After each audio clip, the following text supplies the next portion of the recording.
Bonjour à tous, je suis Gilles Mention, bienvenue sur ma chaîne, j'espère que vous passez une bonne journée. Ici c'est un temps bien gris, ici en Normandie, donc je vais chanter une chanson qui parle de la grisaille de l'hiver. On se rapproche d'une éclipse, une grosse éclipse très puissante qui arrive. Bon anniversaire à d'abord à tous les Capricornes qui ont eu leur anniversaire et tous les Verseaux qui vont l'avoir. C'est une grosse éclipse qui va nous apporter de la clarté émotionnelle. Hein. C'est quelque chose qui va nous permettre de nous libérer de pas mal de choses. Hein. C'est-à-dire, bon, une fois qu'on devient clair sur les choses, les émotions apportent des informations. On veut libérer le plus possible notre corps physique, le nettoyer, notre corps physique pour qu'il puisse intégrer plus d'énergie. On veut purifier nos pensées, on veut remonter plus haut dans la troisième dimension pour que nos pensées soient plus légères, soient moins, qu'il n'y ait pas des pensées qui nous troublent, qui nous embassent, qui nous rabaissent, et nettoyer notre corps émotionnel, monter plus haut dans la quatrième dimension pour que nos émotions soient plus agréables. Et tout ça, c'est en train de se passer, hein. Actuellement, bon, par exemple, je disais, je vais juste faire une petite note, c'est que bon, je disais que moi j'aime pas trop le thé, mais si, j'aime bien le thé. C'est juste que j'avais pris cette habitude de boire du café, beaucoup de café tous les matins depuis que je suis très jeune. Et donc le matin, c'est très dur de me déconditionner. Maintenant, ça y est, je suis déconditionné. Et même j'ai arrêté un peu de mettre du sucre. Je mets du citron dans mon thé. Donc c'est assez bon. Le citron, ça nettoie les reins. Hein. Et une bonne cure pour ceux qui veulent faire son nettoyage, c'est une cure qui dure 11 jours. Le premier jour, vous prenez 1 citron pressé, le deuxième jour, 2 citrons pressés, le troisième jour, 3 citrons pressés, le quatrième jour, 4 citrons pressés, le cinquième jour, 5 citrons pressés, le sixième jour, 6 citrons pressés, le septième jour, 5 citrons pressés, le huitième jour, 4, 3, 2 et 1. Et on a fini la cure, ça nettoie quand même beaucoup. Bon, le citron, il faut faire attention aux dents, hein. Je vais tout me refaire faire les dents, mais enfin bon, il faut faire attention. Et puis, il faut surtout pas mettre de sucre. Parce que si on met du sucre avec le citron, ça renverse son procédé chimique et ça n'apporte rien de bon. Donc, pour le citron, il faut accepter que, mais bien que ça a un goût acide, ça a un procédé alcalin sur le corps. Et donc, c'est quelque chose d'assez fort. Je voulais aussi dire que si vous devez revisiter des moments du passé qui peuvent être lourds et difficiles ou pénibles, appelez un archange, appelez un ange, appelez un maître ascensionné, appelez Saint-Germain, appelez le Christ, pour vous accompagner dans ces chemins. Vous n'avez pas plus besoin d'y aller tout seul, hein. C'est vraiment très important de savoir ça. Ou appelez vos guides si vous les connaissez. Et tous les matins, il faut demander de recevoir des informations de notre moi supérieur, parce que le monde du rêve, c'est vraiment un moyen, un portail. Quand on rêve, quand on dort, quand le corps dort, quand on dort, on est dans le non-temps. Le temps n'existe pas, donc des fois les rêves peuvent paraître très longs, en réalité ils sont très courts, c'est encapsulé comme ça. Alors cette éclipse devrait nous aider à libérer des vieux schémas, hein. On pourra recevoir des nouveaux codes, et donc ça peut venir pendant l'éclipse, ça peut venir la semaine d'après, mais ça peut venir jusqu'à 6 mois après, donc il faut être un peu patient, mais il faut être prêt à recevoir. Je voulais vous demander, est-ce que vous êtes en contact avec votre guidance? Est-ce que vous recevez les messages de votre guidance d'une manière ou d'une autre? C'est important maintenant de savoir que la guidance est disponible. Il faut pouvoir, on peut pas s'en sortir sans cette guidance, que ce soit la guidance de notre présence je suis, ou la guidance des anges, des archanges, des guides, des maîtres ascensionnés, que ce soit la guidance de nos guides, peu importe, mais on doit recevoir cette guidance pour arriver à nous permettre de la suivre. Bon, dans un sens, il est plus important de pouvoir suivre la guidance. Tout le reste est relativement relatif. Par exemple, ce matin, on m'a permis de boire une tasse de café, parce qu'une fois par semaine, ça va. Je disais que j'aimais pas trop le thé, oui, mais enfin bon, je sais pas si j'ai dit ça déjà. C'est que en réalité, c'était juste une question de conditionnement, hein. Tout ça, c'est des conditionnements. Le thé, c'est très bien. Et voilà, je voulais aussi dire les erreurs font partie du jeu ici. Alors c'est pas déjà bon, que ce soit romantiquement ou dans les affaires, faut jamais montrer ses faiblesses, parce que bon, ça c'est pas bon, faut pas le montrer. Ici, je me sers un peu de mes faiblesses pour enseigner, parce qu'on passe tous un peu par les mêmes choses, et donc c'est important quand même de rester, savoir qu'on fait tous des erreurs. Mais l'idée c'est pas de se juger pour ces erreurs, c'est de les détecter et de les corriger, pour pas refaire les mêmes erreurs tout le temps. Par exemple, dans l'art, moi, des fois, j'ai été trop vite et j'ai bousculé des tableaux. Là, je peux même montrer ça. Moi, je vous montrerai ça après. Mais des fois, je vais trop vite. Je suis pas vraiment... Et donc, je rate des choses. Et donc, mais bon, dans la peinture, on peut toujours rattraper. Il y a toujours quelque chose d'encore plus beau qui arrive après. On le sait. J'ai la foi, la confiance, parce que j'ai l'expérience aussi. L'expérience peut nous construire notre foi. Je sais que peu importe ce que je fais dans un tableau, l'expérience m'a montré que même si j'ai un tableau magnifique et que je fais une erreur, je repeins dessus, il y a quelque chose encore plus magnifique qui va sortir. Le tableau derrière moi, ça s'appelle Porte des étoiles, Stargate, hein. Il y a peut-être quelques petits détails qui vont venir, mais enfin très peu, hein. C'est très peu de choses. Il est pratique, je pense qu'il est quand même assez fini. Je vais tirer quelques cartes. Et donc voilà, hein, là vraiment, j'ai vraiment l'impression de me décalcifier. C'est comme si mon moi divin, mon moi divin à l'intérieur de moi commence à émerger. Il était complètement enfermé, entouré par des peurs inconscientes et tout ça. C'est très, il faut respirer, il faut commencer à pouvoir voir la lumière, hein. Et couper toutes les cordes des attachements, même des attachements aux choses positives. On n'a pas besoin d'attachement. Tout ce qui a de la valeur revient et restera connecté avec nous. Tout ce qui a de la valeur, notre moi supérieur maintient ces choses qui ont de la valeur. On n'a pas besoin d'être attaché même aux gens qu'on aime. Il n'y a pas besoin d'avoir de cordes, de codépendance. Tout ça, c'est des choses, il faut apprendre à couper les cordes. Donc voilà, je vais tirer des cartes pour voir un petit peu la situation. C'est pour un peu de guidance angélique. Ouais, bah j'espère que bon, ça m'informe un peu sur mon procédé, mais enfin j'espère que ça résonnera avec vous. Si c'est le cas, laissez-moi savoir de quel aspect résonne le plus avec vous. La situation, c'est le réconfort. On doit trouver son réconfort. On doit se réconforter les uns les autres. On doit pouvoir trouver sa famille, sa famille d'âme. C'est pas forcément une famille physique, hein, c'est une famille de gens sur lesquels on vibre dans la même vibration. On a les mêmes aspirations peut-être, ou les mêmes intérêts. Mais c'est surtout on a une même fréquence d'âme. Et donc, mais c'est arriver à trouver tout ce qui nous réconforte, c'est-à-dire à suivre nos passions. Qu'est-ce qui vous passionne dans la vie? Qu'est-ce qui vous intéresse le plus? C'est ça qu'il faut suivre. C'est ça qui est important, parce que s'il y a quelque chose qui nous passionne le plus que le reste, c'est parce que on avait décidé de venir explorer ce thème. Autour de ça, autour de la situation, il y a les rêves. Le rêve, c'est très important. Il y a plusieurs sortes de rêves. Il y a le rêve conscient et le rêve pendant la nuit. Le rêve pendant la nuit est un moyen d'interaction. Il faut apprendre à communiquer avec notre moi supérieur à travers ces rêves. Mais il y a aussi le rêve. C'est important d'avoir un rêve, de savoir pas forcément comment on va le réaliser, mais et de rêver grand, d'informer l'univers sur votre vision, vos aspirations. Quelle serait la vie idéale pour vous? Qu'est-ce que vous rêvez? L'univers a les moyens de vous l'amener, mais bon, il faut être sûr de savoir ce qu'on veut. Et après, il faut avoir, plutôt que des fois, bon, je peux passer dans le bon, c'est pas encore là, donc je doute. Non, c'est dans la gratitude de savoir que ça arrive, hein. Tout est là, tout est déjà là, tout existe déjà dans le potentiel, dans le présent. Et ce que l'on voit devant nous, c'est le travail. Il y a toutes sortes de travail qui arrivent devant nous. C'est un travail extraordinaire. C'est le travail qui va nous... Le travail, c'est la joie, c'est le bonheur, c'est l'épanouissement. Quand on trouve un travail que l'on aime, par exemple la peinture, mais aussi, bon, j'ai des projets qui se préparent et qui me remplissent de bonheur déjà. Dans le passé, c'est la purification. On vient de passer, enfin moi personnellement, je viens de passer par une période de plusieurs mois de purification. Et on est tous en train d'essayer de se nettoyer, de s'alléger un petit peu, de se débarrasser des boulets. C'est marrant parce que quand on passe par des périodes difficiles, j'avais cette idée, c'était un petit peu comme si on est tous sur des bateaux, hein. Et puis bon, quand on a vraiment une période difficile, on prend notre bateau cool. Après, il y a des gens qui essayent de nous envoyer une bouée, puis c'est pour ça, bon, ils n'ont pas vraiment de bouée, mais enfin bon, il y a l'intention qui est là. Il y en a, ils nous envoient des filets de plomb pour voir comment il va couler vite. Est-ce qu'il va couler plus vite avec le filet de plomb? Puis il y en a d'autres, ah non, mais mes ongles sont pas secs, hein, alors je peux pas vraiment faire quoi que ce soit. On se retrouvera peut-être plus tard. Sur l'humour, mais par contre, il y a des gens qui trouvent du plaisir à la souffrance des autres. La preuve, c'est pas une critique, hein, c'est juste, c'est la preuve, il y a certaines vidéos qui sont des plus populaires sur YouTube, c'est de voir des gens qui plongent dans des piscines vides, ou qui se prennent un arbre dans la figure, ou qui tombent de vélo, ou qui se font très mal. Et les gens, ils adorent ça, mais c'est très très pervers, parce qu'ils se rendent pas compte que, en trouvant du plaisir dans la souffrance de quelqu'un d'autre, tout ça va se refléter sur eux, et un jour ils se retrouvent à l'hôpital. Oh, c'est injuste, comment ça se fait qu'il m'est arrivé ça? Mais ils ont pris des années à cultiver le plaisir, des plaisirs assez... donc bon, on peut pas critiquer, on doit regarder ça avec humour, mais en réalité, on a nous-mêmes le pouvoir de nous se sauver soi-même. On ne doit pas enlever les leçons des autres. Par contre, il vaut mieux...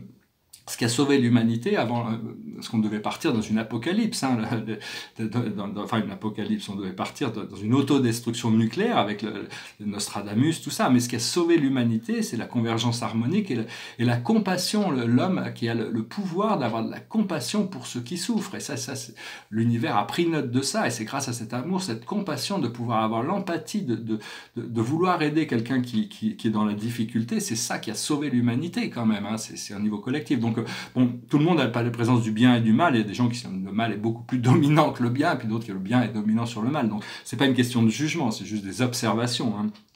Et donc voilà, donc, je fais juste quelques petits commentaires. C'est de voir toujours, il faut toujours essayer de voir les choses avec humour et légèreté, quoi qu'il en soit. Faut pas juger, mais faut pas non plus oublier, parce que si de pas juger et pardonner, c'est très bien, mais si on oublie et qu'on laisse la personne, si quelqu'un nous a abusé, par exemple, et on lui laisse revenir nous abuser, c'est qu'on n'a pas compris la leçon. On mérite d'en reprendre encore une couche. Donc on pardonne, mais on se préserve dans le futur de se retrouver dans les mêmes situations, de laisser quelqu'un nous abuser, parce que tous ces abus, ça vient juste de cette idée de victimisation, ça vient de notre manque de conscience et de pouvoir. Et actuellement, on est dans le bonheur. Donc voilà, je voulais juste pas faire cette... parce que bon, il y a tout ce bonheur qui arrive, ces choses extraordinaires. Et il y a l'amitié. Dans le futur immédiat, c'est des nouveaux liens d'amitié, c'est des liens d'amitié qui se développent, qui se renforcent, des nouveaux amis, des anciens amis. L'amitié, c'est essentiel, c'est une valeur épicurienne, mais c'est quelque chose d'essentiel. L'idée, c'est pas d'avoir 10 000 amis sur les réseaux sociaux, c'est pas ça les amis. Les amis, c'est les gens qui sont proches de nous, qui sont là pour nous aussi. On peut être là pour eux aussi. C'est un miroir. Et d'ailleurs, Épicure, soit c'était Plutarque ou Sénèque, qui discutait de l'amitié, il disait il valait mieux avoir peu d'amis, mais qui soient vrais, plutôt que d'avoir plein d'amis parce que nos vrais amis à ce moment-là se sentent délaissés. Si on a trop d'amis qui sont pas, c'est juste plus de conditionnement social. Donc bon, cela veut dire, bon, avec ça, il faut être amical vis-à-vis de tous les êtres, quels qu'ils soient, arriver à les apprécier, peu importe où ils en sont. Parce que ceux qui sont dans un cycle inférieur, c'est juste qu'ils en sont dans un cycle inférieur, ils sont plus jeunes, ils sont arrivés après, donc ils sont en train d'apprendre des leçons différentes. Donc il faut pas non plus leur en vouloir par rapport à tout ça. Nos forces dans la situation, ce qui nous représente, c'est la réparation. On est en train de réparer toutes ces choses qu'on a laissées un peu traîner, parce que bon, on n'était pas conscient, c'est-à-dire bon, on était un peu indulgent. L'indulgence, c'est juste une perte de temps. Hein. On a le droit de perdre notre temps, mais bon, à un moment donné, on veut s'autodéterminer vers ce qui est bien.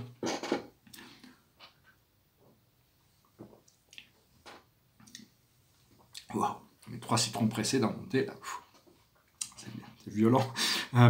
Donc bon, autour de nous, ça correspond à ce réconfort de la situation. Ouais, c'est la consolation. Donc c'est vraiment, on va arriver à se consoler, on se console, on arrive à trouver notre guérison, à trouver notre complétion, notre fonction, notre mission. Et dans nos émotions internes, dans les peurs et nos craintes, on a la réussite. Pas avoir peur de réussir, c'est normal, c'est juste un plateau qui va nous permettre d'arriver à la prochaine marche. Chaque plateau est un pas vers la première marche. Cela dit, il faut apprécier chaque moment. C'est pas parce qu'on a réussi quelque chose qu'il faut déjà se précipiter vers la prochaine étape. Il faut déjà apprécier, avoir de la gratitude et puis pouvoir dire merci pour les choses. Et l'aboutissant, c'est l'abondance. L'abondance, c'est la liberté de faire ce que l'on veut, quand on veut. Alors bon, il y a la liberté intérieure, la liberté d'être libre émotionnellement, mais il y a la liberté extérieure, cette abondance extérieure, l'abondance de finances, l'abondance de connexion, l'abondance d'opportunités, l'abondance d'inspiration, l'abondance de créativité, l'abondance d'amour, l'abondance de joie, l'abondance, il y a toutes sortes d'abondances. On peut être très bien abondant en souffrance, on peut être abondant, on est toujours abondant de toute manière, abondant en manque, mais tout ça il faut l'abandonner, il faut rester abondant sur les choses qui sont voulues. Voilà, j'espère que cette lecture aura résonné pour vous. Je vous remercie de commenter, de me laisser des commentaires si ça résonne avec vous. Et donc, je voulais dire, bon, il faut apprendre aussi à ralentir notre procédé mental, c'est-à-dire à connecter plus avec la nature. La nature, c'est unifié, c'est paisible. Et pour essayer de trouver des espaces à l'intérieur de notre esprit, plus d'espace, parce que c'est entre les espaces, entre les pensées que la vie peut se révéler, que la lumière peut se révéler. Et parce que, bon, sinon, parce que tout ce qui se passe dans notre esprit mental fait partie de ce qu'on appelle du monde de l'illusion. Aussi savoir que bon, ce qu'on essaye de faire, c'est l'unification de la nature divine et de la nature humaine. La nature humaine vient quand même, notre corps physique vient de cette nature animale, alors que notre esprit vient de la nature divine. Et le Christ nous a amené cette unification, que personne n'avait pu vraiment amener cette unification entre l'homme et Dieu avant ça. Donc on a tous cette nature du Christ à l'intérieur de nous. Donc il faut faire plus d'espace pour recevoir cette guidance, recevoir la lumière, recevoir l'amour. Et Et donc oui, c'est important de savoir quelles sont vos passions, qu'est-ce qui vous plaît le plus, hein, quel est votre plus haut rêve, quel est votre plus haut idéal. Rêver grand, l'univers a tous les moyens de vous apporter ce que vous voulez. Et à partir du moment où on a informé l'univers, il faut apprendre à rentrer dans la neutralité de la présence, c'est-à-dire de, de, de, de rester le plus neutre possible, le plus vite possible, pour que ça arrive le plus vite possible. Au plus on est vide, au plus l'univers peut nous remplir. Au plus on a des choses qui nous remplissent la tête, c'est très difficile pour l'univers de placer quelque chose de nouveau quand on a la tête pleine. C'est pour ça que Socrate était si sage. Il sait qu'il ne sait pas, donc il peut apprendre quelque chose tous les jours. Je voulais dire que, bon, annoncer que le monde va être très choqué par des révélations qui arrivent. Bon, il va y avoir bientôt, après, il y aura des révélations positives, les extraterrestres, la Terre intérieure, la galaxie, Dieu, toutes ces choses-là. Mais d'abord, il y a toutes sortes de choses qui doivent remonter sur le système machiavélien ou orwellien de notre société. Il y a des gens très, très respectés dans notre société qui vont se retrouver devant faire face à la musique par rapport à toutes ces choses qui ont été faites derrière le dos de l'humanité, hein, des crimes contre l'humanité qui ont été faits, qui vont remonter. Rester neutre, ça faisait partie du programme, ça a besoin d'être évacué, il faut pas en vouloir au programme, ou même en vouloir à ces âmes sombres. Elles sont là, elles ont rempli leur mission, elles nous ont montré le contraste pour pouvoir nous libérer aussi. Savoir aussi que notre étoile est en train de passer, à changer de dimension. Il y avait un soleil jaune qui était polarisé sur la troisième dimension. Maintenant, le soleil est blanc, il rentre dans la quatrième dimension. Donc, interagissez avec la lumière du soleil. Même quand il y a des nuages, la lumière du soleil est là, elle nous transforme, elle nous augmente notre connectivité, elle nous augmente, elle allume dans notre ADN toutes sortes de nouveaux codes. Et bon, je voulais dire aussi, j'écoutais ma vidéo, comment j'ai pu dire ça? C'est que je disais, mon moi supérieur me dit que si je trouve ma divinité, j'ai plus besoin de boire, plus besoin de manger, plus besoin de dormir. Mais c'était mon ego qui disait ça, hein, parce que mon moi supérieur est bien conscient que j'ai besoin de me régénérer, que j'ai besoin de manger, que j'ai besoin de dormir. C'est juste après la fusion, il y a toutes ces choses-là, on a d'autres moyens de se nourrir, notre conscience est... Enfin, on a peut-être encore besoin de dormir, hein, parce que ça veut dire se retirer, même dans les plans galactiques, ils dorment peut-être que 2 heures par jour, mais ils se retirent, ils rentrent dans des méditations profondes qui leur permettent, dans l'inconscient, qui leur permettent de se régénérer, rentrer dans des mois supérieurs. Là, je suis content, je commence à me rééquilibrer. Je dormis 8 heures cette nuit, mais bon, j'ai encore un peu de travail à récupérer tout ce sommeil en retard, mais enfin bon. Plus on arrive à devenir pur et serein, au moins on a besoin de manger, de dormir, parce qu'on a beaucoup d'excès, on a des habitudes alimentaires qui sont un peu excessives, on n'a pas besoin de manger autant qu'on mange, de boire autant qu'on boit, bon, enfin, c'est des choses. Après ça, tout le monde doit trouver son équilibre, le point d'équilibre, hein. Donc voilà. Pourquoi j'ai écrit ça? Je comprends pas ce que j'ai écrit. Une note, je la comprends pas, alors je vais pas en parler. Ce serait dû me passer par la tête. Alors là, je voulais montrer ces petits tableaux. Ça s'appelle Abstraction. Alors ça, c'était un tableau c'était le tableau de Thoth. C'est Thoth. Et puis il a disparu. Mais heureusement, j'ai une photo. Il était très bien à un moment donné. J'étais trop loin. Alors ça, c'était pareil. C'était un tableau qui était très beau, mais il est devenu aussi passé dans l'abstraction. Bon, bah... Et puis ça, c'était le portrait de Paul Cézanne. Donc là, je ne sais pas encore, hein, c'est des tableaux. Des fois, j'ai l'impression que bon, je vais trop loin. C'est des tableaux qui sont finis, je vais trop loin. Donc il faut que je les radicalise, que je trouve quelque chose de nouveau qui fasse que ça se passe. Donc il y a toujours moyen de repeindre par-dessus un tableau, mais j'essaye quand même d'aller au bout des idées quand je les fais. Voilà, j'espère que ce message aura été intéressant pour vous. Bientôt, bon, j'espère pouvoir organiser tout même. Et puis bon, des fois, quand ça va pas dans la peinture, personnellement, la peinture, c'est un grand enseignant pour moi, parce que bon, ça m'apprend un procédé de création, communication avec le monde spirituel, toutes sortes de choses, mais je pense que je vais revenir à la base. C'est-à-dire, à la base, c'est le dessin. Donc, je vais me remettre à faire beaucoup de dessins. J'ai des dizaines de milliers de dessins, des centaines et des centaines de carnet de notes. Il va falloir que j'organise tout ça, je prenne des photos, que j'encadre ceux qui sont encadrables, enfin toutes sortes d'études. Et donc je crois que je vais penser à revenir au dessin pour revenir sur des sujets plus classiques, hein, peut-être reprendre un petit peu, des fois ça peut être bien de changer de moyen. Et puis la photographie aussi m'intéresse beaucoup, donc je vais revenir un peu à tout ça. Il faut que je m'achète un appareil photo parce que j'aime pas les photos faites avec un téléphone. Bon, c'est pas mal, mais bon, un vrai appareil photo c'est quand même mieux. C'est quand même mieux. Et donc voilà, je vais chanter une chanson qui est juste pour finir en musique. C'est une chanson qui parle de la grisaille de l'hiver et le désir de trouver le soleil. C'est quelqu'un qui rêve de partir en Californie parce que À Los Angeles, il fait beau toute l'année. Donc voilà, c'est une chanson qui goes like this. All the leaves are brown, and the sky is grey, and the sky is grey. I've been for a walk, on a winter's day, on a winter's day. I'll be safe and warm, if I was in LA, if I was in LA. California dreams, on such a winter's day. I stepped into a church, I passed along the way. Oh, I got down on my knees, and I pretend to pray, You know the preacher likes the cold, He knows I'm gonna stay, California dream, on such a winter's day. Voilà, je voulais venir faire cette bulle du dimanche et j'espère que ça peut vous inspirer. Il faut rester vraiment connecté, rester connecté entre nous, rester connecté à nous-mêmes et on va développer vraiment des nouveaux potentiels. On est vraiment au coin de la rue avec cette éclipse, un tournant qui va nous amener à quelque chose de complètement nouveau. Donc on va lâcher prise sur tout le passé et n'oubliez pas, si vous devez revenir sur le passé, appelez vos guides, appelez un ange, appelez Maître Saint-Germain avec sa flamme violette, appelez le Christ avec sa flamme dorée, appelez l'archange Michael avec sa flamme bleue, qui viennent avec vous, vous accompagner dans cette vallée des ombres. Il n'y a pas vraiment besoin d'y retourner, mais si vous vous y retrouvez, n'oubliez pas de les appeler. Ils pourront vous montrer de l'humour, ils pourront vous montrer que vous n'êtes pas vraiment en danger. C'était juste une illusion de passer par ces phases un peu difficiles pour expurger ces anciennes énergies. Voilà, je vous remercie, je vous souhaite un très bon dimanche et je vous dis à bientôt. Namasté.